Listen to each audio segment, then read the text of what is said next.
from the studios of Farm Journal Broadcast. Coming up today on Ag Day, a climbing cattle market carrying agriculture right now despite a growing cattle herd. There's no major imbalances. Why demand is helping drive prices. And it's a growing herd despite dryness in the northern plains. I'm Michelle Rook. I'll have an update on how farmers and ranchers are doing here in South Dakota after a summer of drought. I'll have the story coming up.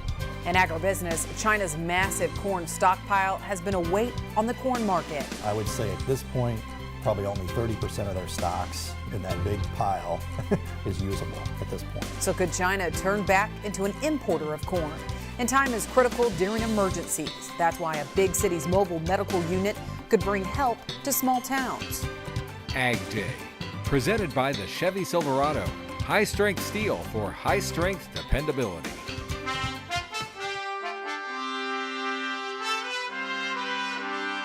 Good morning, I'm Tyne Morgan. Clinton Griffiths is on assignment.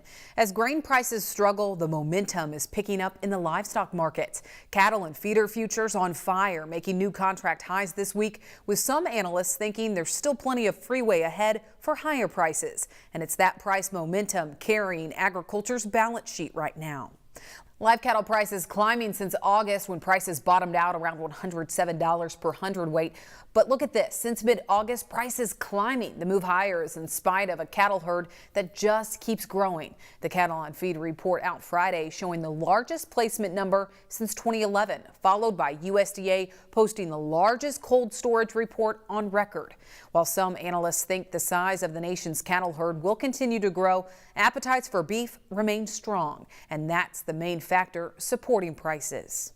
There's no major imbalances.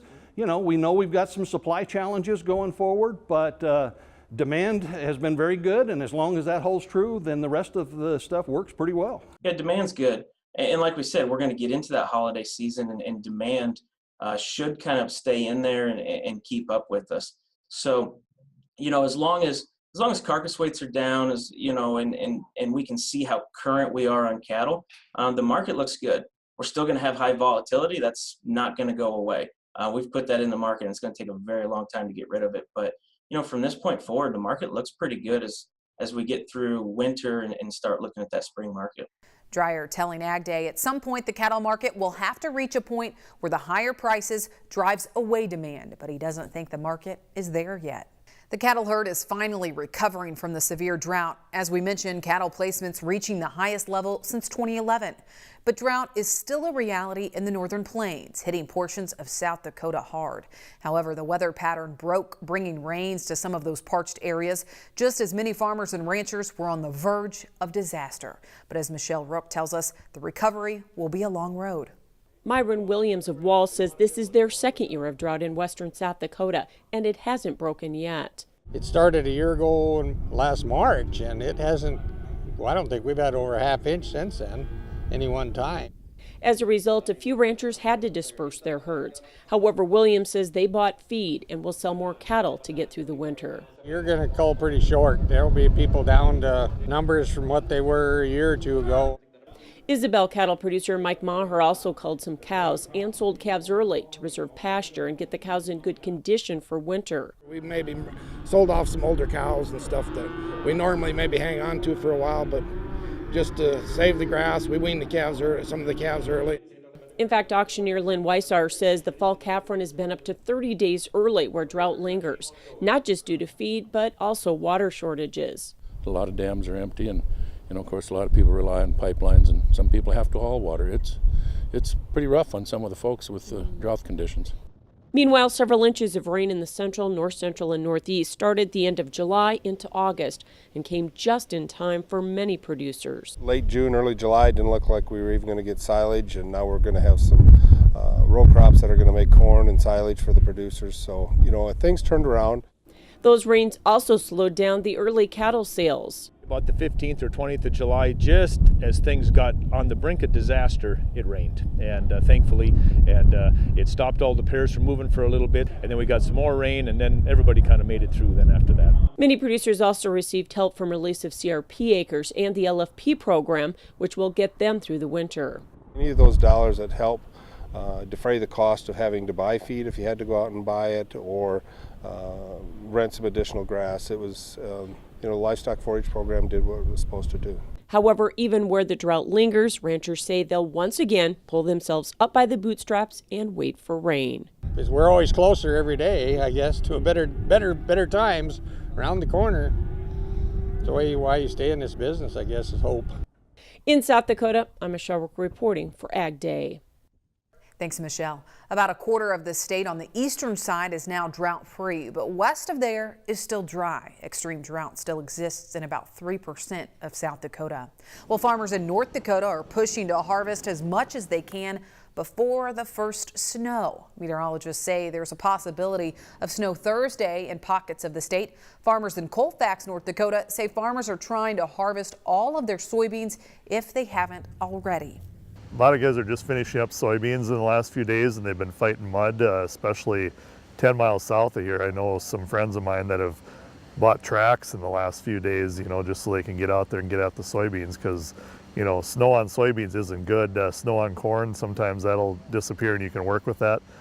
USDA says 89% of the state's soybeans have been harvested, 2 points above the 5-year average. Now, when it comes to corn, Myers says the moisture content is high and a snow won't help that.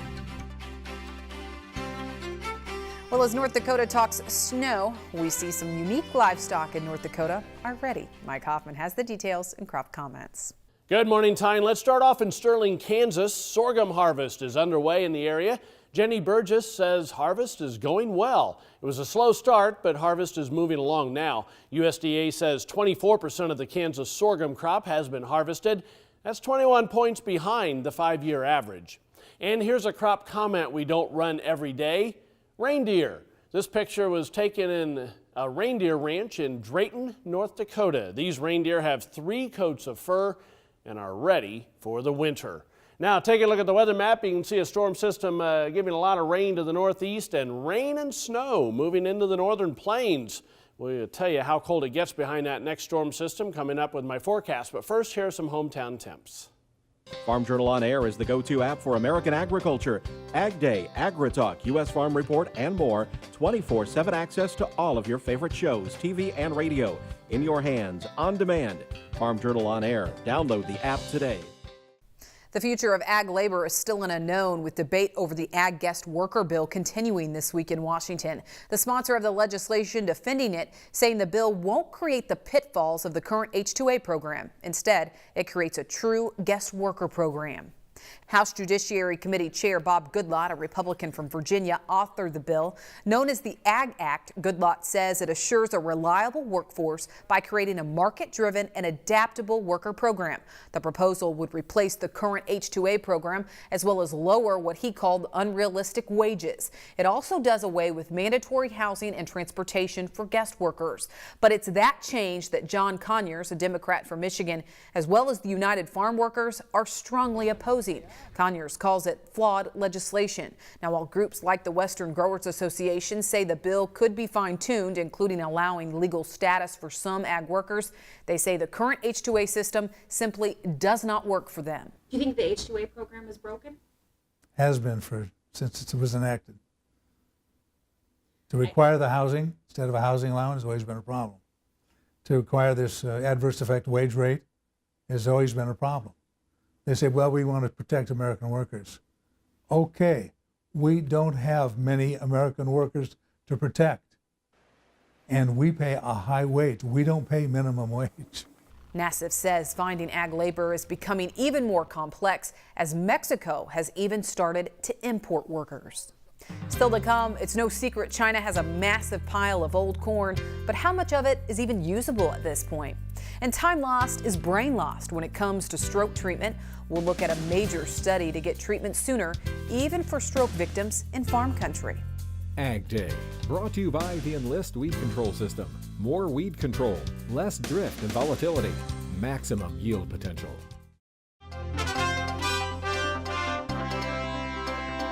All right, here now with Andy Schisler. Andy, let's look at this corn market, specifically with China. You know, we've heard some analysts say we really need China to enter this corn market in order to see dynamic prices when it comes to corn. What's the likelihood that that happens, and if so, when? Well, I would say, first off, they're getting in the ethanol business. And so that's a process similar to what it was here. And so like I would look at a 10-year time period, we should see expansion, maybe not comparable to what we did in the US, but within 3 years, we should see some real substance under the market. There is just a general demand for feed over there that's ridiculous. So anytime they have a short crop, they'll be in here for US corn. We get a lot of talk about the stocks that they're sitting on over there. I would say at this point, probably only 30% of their stocks in that big pile is usable at this point. No, I mean, you can't even use some of that What I've been told for ethanol. It's that bad. What I've been told is 70% of it's past its date now. And so what do they do with that? I don't know, probably just bury it or something. I don't know. I mean, you just cannot use it. You cannot process it. That's what I've been told. They don't have quality corn, and they wouldn't have an ethanol plant built to use it by the time anyway. Man. So I think they feel like that ship sailed. They don't like the corn price over there. The farmers don't like the corn price over there. The government's going to have to come up with a subsidy payment so that they can plant corn acres next year, because their farmers are in the same situation our farmers are in here. So something's got to give from their government, and that's why they're getting into the ethanol business also. But any hint at trouble with crop, and this crop's good this year. So you think 2018 we do not see China enter our market? They could enter it because like they're finally out of, they're going to be running on the short side of corn. But for the next 10 months, I mean, they should have a fair amount because this crop was good. Okay. But like they still have the bean demand and the wheat demand and all that stuff going too. But corn will be the last thing. You don't want to pay money on freight and put corn on water. You'd rather put beans. And so they're going to continue to overbuy beans, I think. So 2019, though, you think? That's possible. The end of 2018, into 2019? Yeah, I don't think it matters because I think the demand side is good enough with all of the feed that it'll go with whatever the bean market does, and that's how the corn market will roll, I think. Okay. All right, Amy Schisler, thanks so much for being with us. Stay with us. We'll take a quick break, and then we have weather next on AgDay. For one-on-one marketing advice, call Andy Schisler with S&W Trading at 312-506-3888.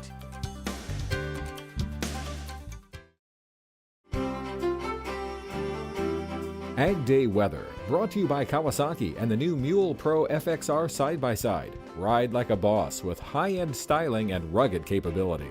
Welcome back to AgDay. Well, Mike had to do a story that I didn't want to do this week. The first time I mentioned the S word, snow, for some of our viewers. Yeah, some of it Northern Plains. I see it on the map. We still have some viewers out there trying to harvest, get this crop in, as some of them are later.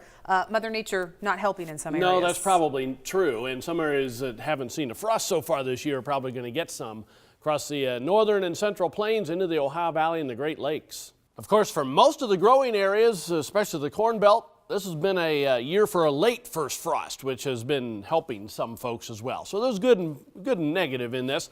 You can see the rain and snow across the northern plain states. Storm system will move across Minnesota into Wisconsin. Northeast will continue to get rain for 24 hours in some areas.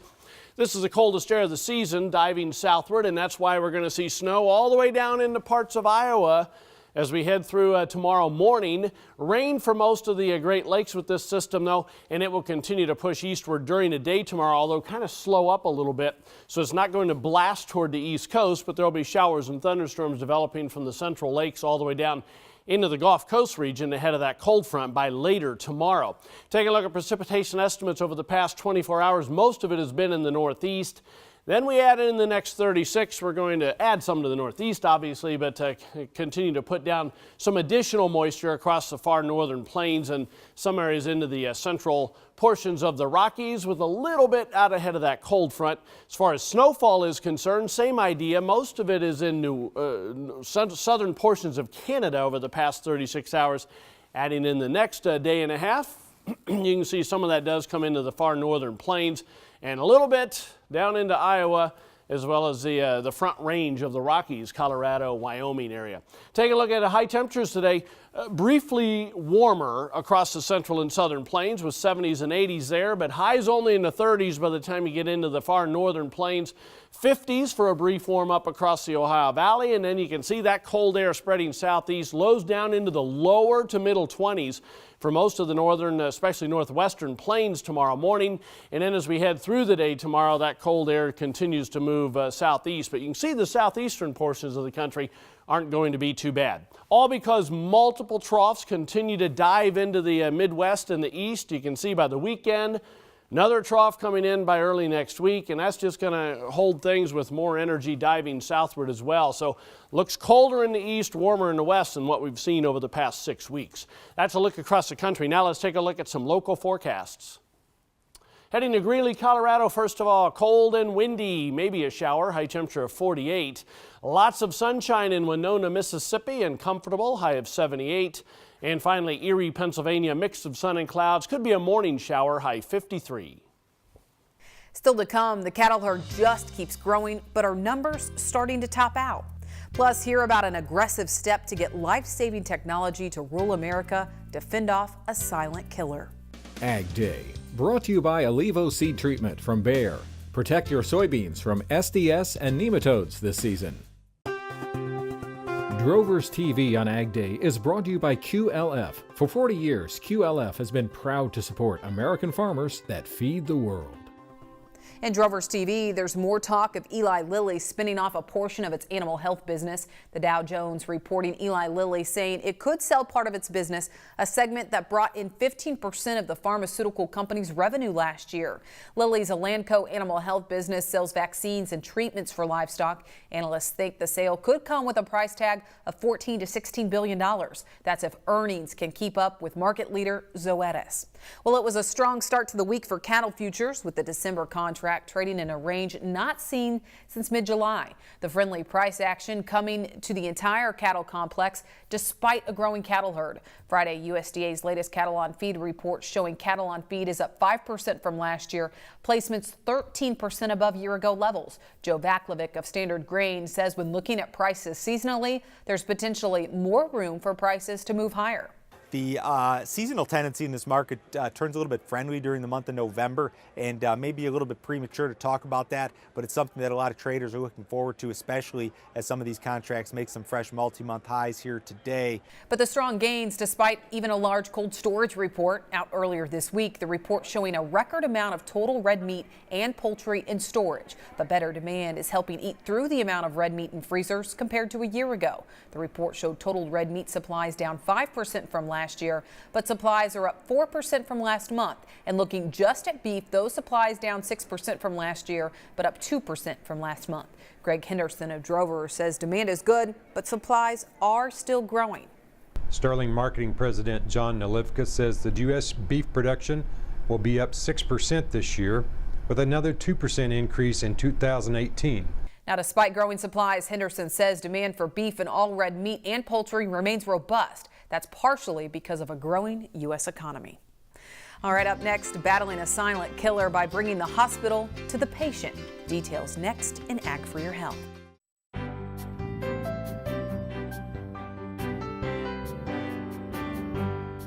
In the country, brought to you by Kubota.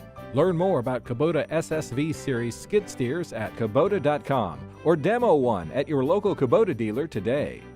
Every 40 seconds in this country, someone will have a stroke. Many will die because they can't get to a hospital quick enough to start treatment. Well, we certainly know that problem exists in rural America. Even if they don't die, they still face the real risk of severe brain damage. In response, UCLA Health has launched the first mobile stroke unit on the West Coast, enabling rapid delivery of brain-saving treatment. The specialized ambulance unit and specifically trained personnel began responding in September. Now, right now it's running in urban areas, but the concept would be just as valuable in farm country where long distances to the nearest hospital can make the difference between a full recovery and disabilities that can change a stroke patient's life forever. But what happens in the rural areas where patients can't really reach a specialized stroke center on time? I think this is what's going to really make a big difference in patient outcomes.